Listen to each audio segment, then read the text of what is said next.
ಬದನೆಕಾಯಿ ತುಂಬಗಾಯಿ ಮಾಡಲು ಮೊದಲಿಗೆ ಚಿಕ್ಕ ಚಿಕ್ಕ ಬದನೆಕಾಯಿಗಳನ್ನು ತೊಗೊಂಡು ಚೆನ್ನಾಗಿ ತೊಳೆದುಕೊಂಡ ನಂತರ ಈ ಥರ ತುಮ್ಮನ್ನ ಕಟ್ ಮಾಡಿ ತೆಗೆದುಬಿಡಬೇಕು.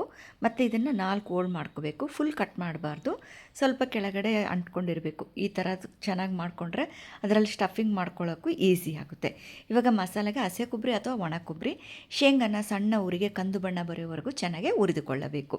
ಅದನ್ನು ಆರಲು ಬಿಡಬೇಕು.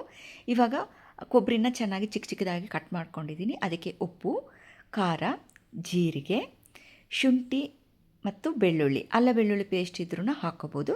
ಇವಾಗ ಆರಿರುವಂಥ ಶೇಂಗಾನ ಅದನ್ನು ಆ್ಯಡ್ ಮಾಡ್ಕೊಂಡಿದ್ದೀನಿ. ಕರಿಬೇವಿನ ಪುಡಿ ಆಪ್ಷನ್ನು, ಅರಿಶಿನ, ಸ್ವಲ್ಪ ಧನಿಯಾ ಪುಡಿ, ಒಂಚೂರು ಬೆಲ್ಲ, ಹುಣಸೆಹಣ್ಣು ಈ ಥರನೂ ಹಾಕ್ಕೋಬೋದು, ಹುಣಸೆಹಣ್ಣಿನ ರಸನಾದ್ರೂ ಎಂಟ್ಕೋಬೋದು. ಇವಾಗೆಲ್ಲ ಚೆನ್ನಾಗಿ ಮಿಕ್ಸಿ ಆದ ನಂತರ ಸ್ವಲ್ಪ ನೀರು ಹಾಕ್ಕೊಂಡು ಈ ಥರ ಪೇಸ್ಟಾಗಿ ರೆಡಿ ಮಾಡ್ಕೊಂಡಿದ್ದೀನಿ. ಇವಾಗ ಪ್ರತಿಯೊಂದು ಬದನೆಕಾಯಿ ಒಳಗಡೆ ಈ ಥರ ಚೆನ್ನಾಗಿ ತುಂಬಿಕೊಂಡು ರೆಡಿ ಮಾಡ್ಕೊಂಡಿದ್ದೀನಿ. ನೀವು ಆನಿಯನ್ ಬೇಕಂದ್ರೆ ಹಾಕ್ಕೋಬೋದು, ಇಲ್ಲಾಂದರೆ ಇಲ್ಲ.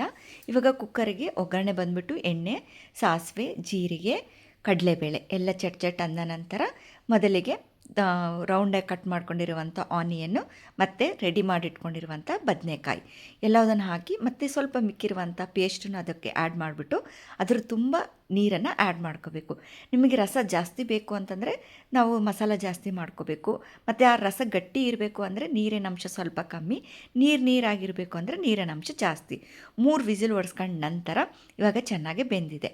ತುಂಬ ಕಲಸೋ ಅವಶ್ಯಕತೆ ಇರಲ್ಲ, ಜಸ್ಟ್ ಸ್ವಲ್ಪ ಅಲ್ಲಾಡಿಸಿದ್ರೆ ಸಾಕು, ಎಲ್ಲ ಚೆನ್ನಾಗಿ ಬೇರಿಯುತ್ತೆ. ನಾವು ಜಾಸ್ತಿ ಮೆತ್ತಗಾಗಬಾರ್ದಂದ್ರೆ ಒಂದೇ ವಿಸಿಲ್ ಸಾಕಾಗುತ್ತೆ. ನಾನು 3 ವಿಸಿಲ್ ಹೊಡೆಸ್ಕೊಂಡಿದ್ದೀನಿ, ನೀವು 1 ವಿಸಿಲ್ ಆದರೂ ಹೊಡೆಸ್ಕೋಬೋದು.